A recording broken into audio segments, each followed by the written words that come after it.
Assalamualaikum warahmatullahi wabarakatuh. Perkenalkan saya salah satu dari tim kreatif Hobi Cetak. Kita mau diskusi dikit nih sama teman kita nih, Kang Oki. Boleh perkenalannya? Terima kasih. Assalamualaikum warahmatullahi wabarakatuh. Waalaikumsalam. Nama saya Oki Sriwijaya. Saya salah satu pendiri dari Hobi Cetak dan juga sebagai penanggung jawab Hobi Cetak. Oke nih, boleh nih. Kita pengen tahu nih, kan awal mulanya itu Hobi Cetak kayak gimana sih? Awal Boleh mulanya, awal mula usahanya gitu, boleh ceritain?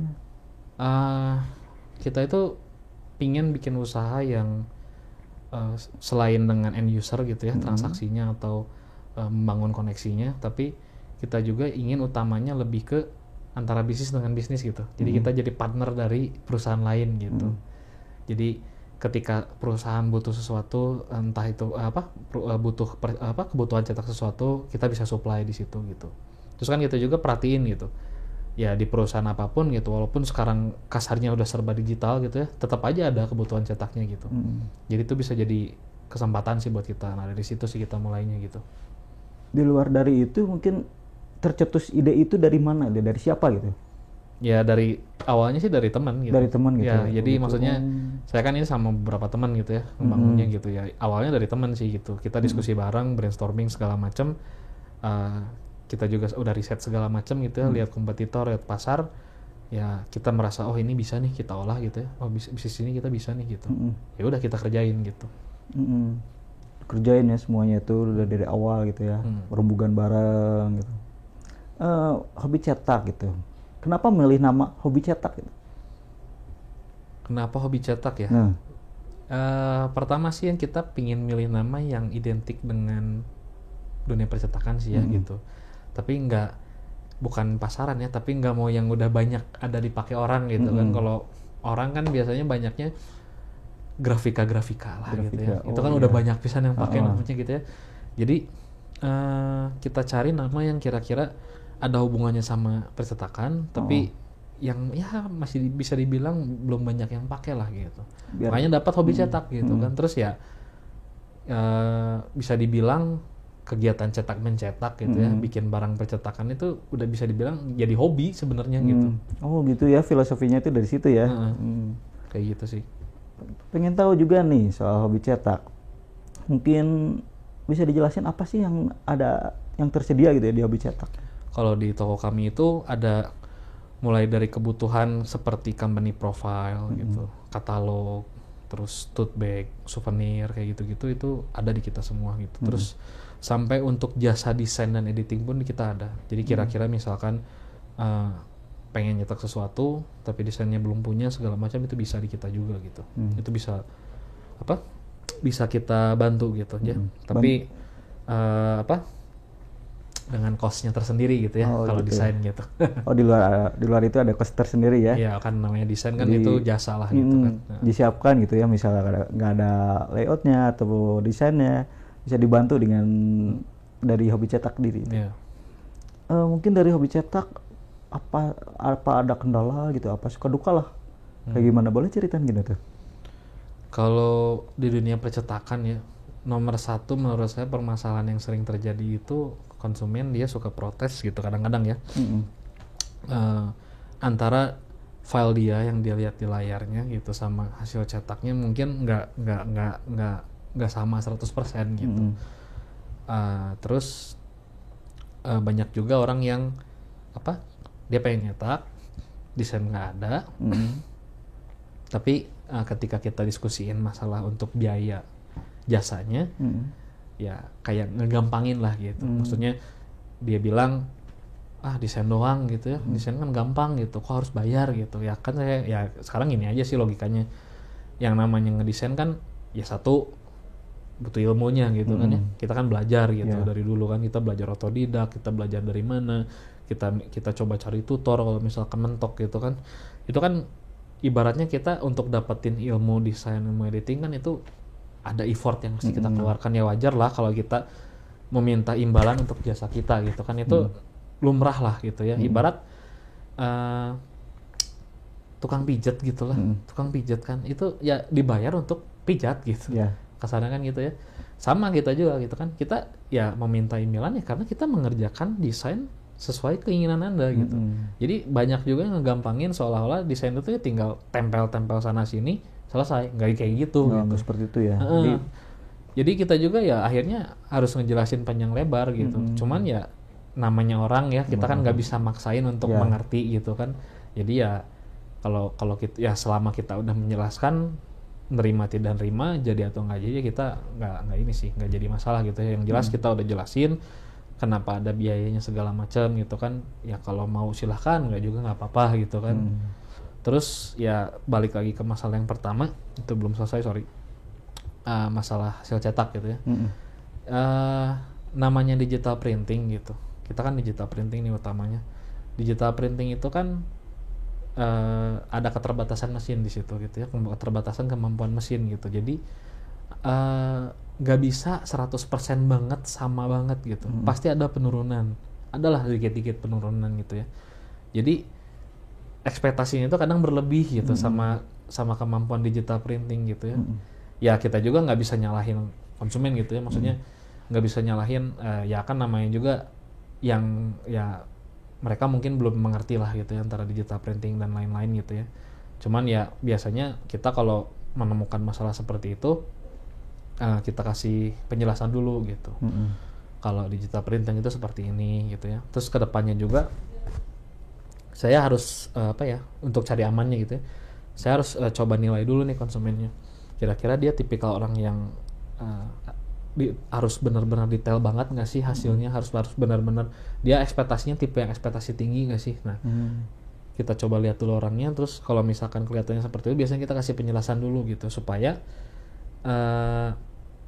dia punya dia udah punya bayangan lah sama penjelasan kita gitu. Tapi kalau misalkan mereka masih pengen yang lebih bagus gitu ya, ada solusi yang lain gitu. Misalkan masuk ke offset gitu. Cuman kalau offset itu harus ribuan biasanya, baru bisa jalan. Soalnya biaya produksinya lumayan tinggi gitu. Nah, kalau misalkan ke offset nggak bisa karena kuantitas misalkan ya gitu, ya kita tawarin solusi yang tengahnya gitu. Jadi ada satu solusi tengah itu pakai mesin offset digital gitu. Jadi hampir mendekati hasil offset lah gitu, bisa dibilang seperti itu. Jadi misalkan pengen cetak satuan tapi hasilnya pengen lebih bagus lagi, ya kita tawarin digital offset gitu. Kita juga jelasin, ini bedanya, silahkan mau pilih yang mana. Kalau kita gitu sih.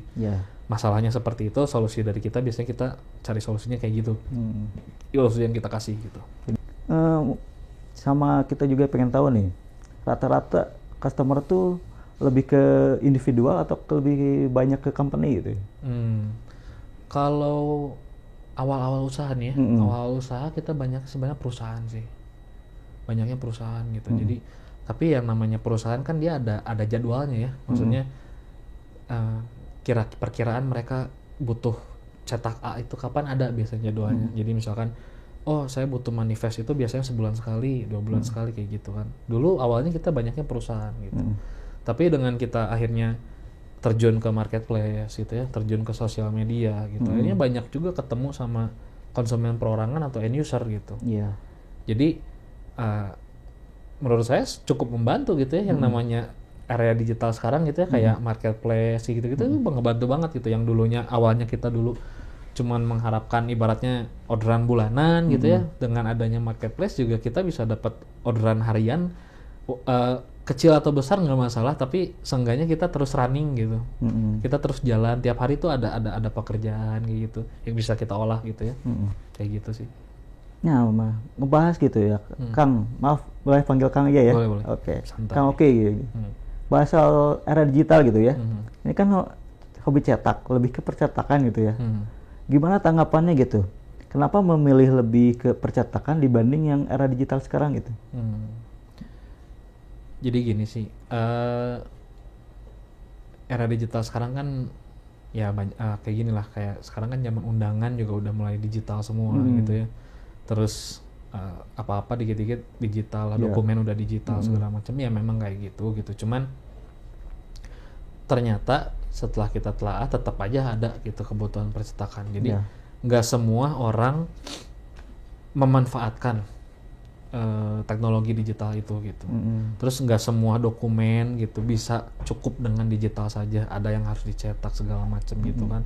Terus ya kita lihat dari berbagai tingkatan usia gitu, ini maaf gitu, misalkan yang udah agak tua gitu kan, mereka nggak terlalu aktif gitu untuk penggunaan teknologi digital gitu. Mereka tetap mengandalkan cetaknya gitu.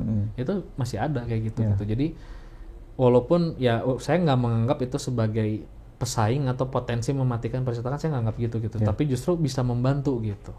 Bisa membantu usaha percetakan, menurut saya gitu sih gitu. Diimbangi gitu ya, bisa gitu ya, mengimbangi. Hobi cetak itu tuh kan udah cukup lama ya, memulai usaha tuh hobi cetak. Mungkin adalah buat kiat-kiat buat pengusaha muda gitu, dari salah satu pendirinya. Boleh ya? Maksudnya saran gitu? Saran gitu buat calon-calon pengusaha muda nih. Lihat, boleh kita dengarkan nih. Pertama gini sih, saya ini nggak bermaksud menggurui ya, cuman dari pengalaman ya, dari pengalaman. Yang pertama paling penting itu riset usaha itu. Riset dulu.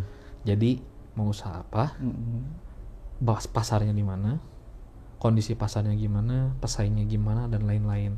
Riset juga produk yang mau dibuat apa atau jasa yang mau ditawarkan itu apa gitu kan.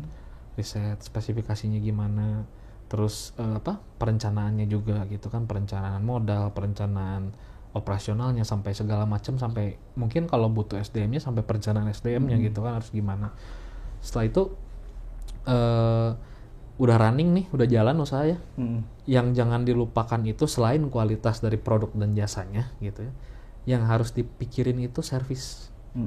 Servis menurut saya itu penting, bukan sekedar Anda beli, saya buat, saya kasih, saya jual, selesai. Nggak kayak gitu zaman sekarang ya. Servis itu jadi kita harus pertama komunikasi harus enak. Sebisa mungkin konsumen tuh nyaman lah ngobrol. Nggak sekedar kayak ngobrol sama robot gitu ya. A B udah gitu kan selesai. Nggak gitu. Jadi sebisa mungkin arahkan obrolannya gitu. Kita cari tahu dia butuhnya apa sih gitu kan ya. Kita cari kebutuhan dia, kita cocokkan dengan produk kita gitu. Kira-kira dengan kebutuhan dia, apa nih yang harus kita tawarin gitu, produk apa sih yang kita tawarin, kayak gitu. Jadi kita lebih mengerti ke konsumen lah, kita cari tahu, kita pahami konsumen itu butuh apa, pengennya kayak gimana. Itu satu. Setelah transaksi gitu, ada after sale service. Jadi nggak sekedar terima kasih, tapi kita harus sebisa mungkin gitu ya, membangun komunikasi lagi gitu, feedbacknya. Jadi gimana nih produk kita, apa ada kendala atau gimana kan. Kalau ada kendala kayak gitu itu bisa jadi bahan evaluasi kan, buat perbaikan gitu. Namanya kritik ya, mau sepedas apapun itu bisa jadi bahan pelajaran buat kita gitu. Jadi jangan kita anti lah gitu ya kayak gitu. Jadi setelah terjual pun kita harus tetap membangun komunikasi gitu. Soalnya jujur aja gitu, banyak gitu ya konsumen-konsumen kita yang pindah dari kompetitor kita, ya alasannya ada juga, salah satunya karena ini admin hobi cetak tuh enak kalau ngobrol, dia ngerti kebutuhan kita kayak gitu-gitu. Itu bisa jadi salah satu competitive advantage gitu. Kalau kita mikirin servis, itu baru dari servis doang, belum kalau kita ningkatin kualitas kayak gitu sih. Makanya servis buat saya penting gitu. Gitu sih saran dari saya ya. Hebat sekali hobi cetak ini ya. Biasa aja sih. Standar customer lah, dirajakan gitu ya. Wah, standar lah. Salah satu lagi nih, kita pengen tahu lokasinya tuh di mana gitu. Nyari hobi cetak tuh di mana, alamatnya di mana, sosmednya apa. Boleh kita tahu dong? Kalau hobi cetak itu, kalau untuk kantornya ada di Jalan Kawaliaan, di Komplek Taman Refresya di Kiara Condong gitu di Bandung ya. Barangkali ingin konsultasi atau ingin tanya-tanya langsung juga bisa datang langsung ke toko kita.